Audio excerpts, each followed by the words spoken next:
ऐतिहासिक ओळख असलेल्या निसर्गरम्य उपवन तलावाचे सौंदर्य, संगीतमय कारंजे आणि बनारसच्या धर्तीवरील घाटामुळे आणखी उजळले आहेत, असे प्रतिपादन मुख्यमंत्री एकनाथ शिंदे यांनी केलंय। शुक्रवारी मुख्यमंत्र्यांच्या हस्ते याचं लोकार्पण झालं। राज्य सरकारच्या निधीतून ठाणे महानगरपालिकेनं उपवन तलाव इथं संगीतमय कारंजे आणि घाट यांची उभारणी केली आहे। संगीतमय कारंजे हे वॉटर स्क्रीनसह असून प्रेक्षकांसाठी मराठी, हिंदी आणि इंग्रजी भाषेतील 3 शो तयार करण्यात आले आहेत।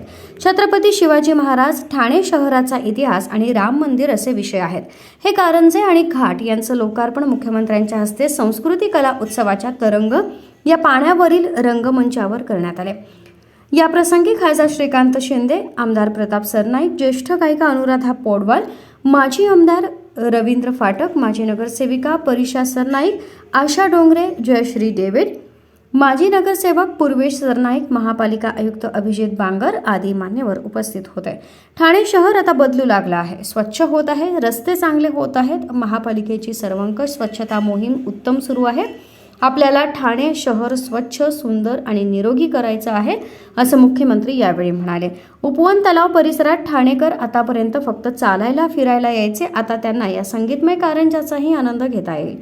नागपूरला फुटाळा तलावातील कारंजे पाहिल्यावर आमदार सरनाईक यांना असे कारंजे ठाण्यात करण्याबद्दल बोललो होतो।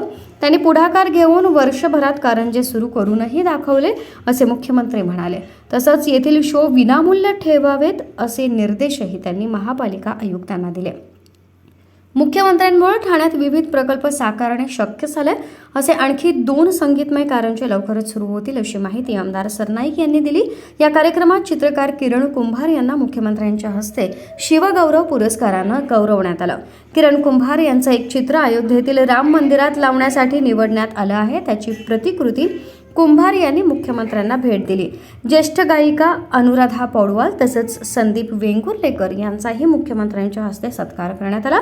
दरम्यान उद्घाटन समारंभापूर्वी गायिका अनुराधा पौडवाल यांच्या हिंदी व मराठी गीतांचा कार्यक्रम पार पडला। दरवर्षीप्रमाणे याही वर्षी हा महोत्सव आयोजित केला आहे। आज अनुराधाताईंचा सत्कार मी केला। आपलं मनापासून अभिनंदन, मनापासून आपल्याला शुभेच्छा। शिवगौरव पुरस्कार आपले कुंभार त्यांना मिळाला आहे।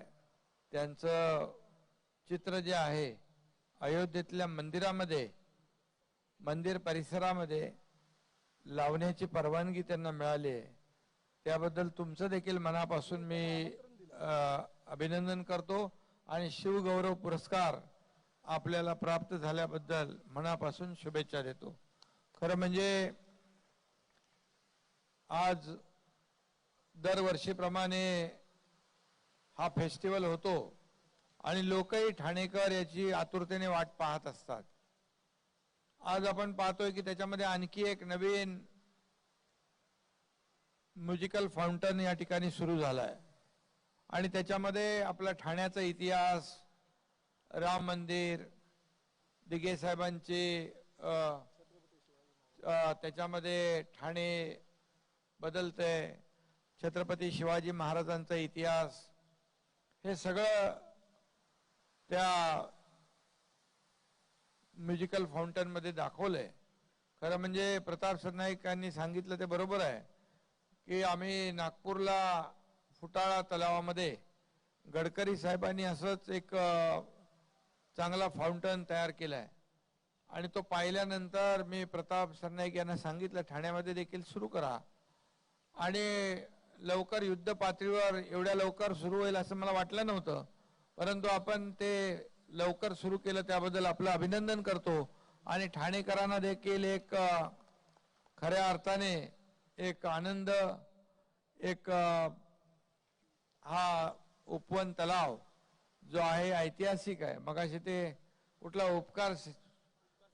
उपकार सिनेमाचा मेरी देश की धरती इथंच शूटिंग झाली ते आता आम्हाला माहित पडलं आणि त्यामुळे इकडे निसर्गरम्य आपला येऊर आहे आणि हा उपवनचा तलाव खरं म्हणजे आता उपवनच्या तलावाचं पाणी कमी होत नाही, कारण ते पाणी वाहून जायचं ते बंद केलं आपण।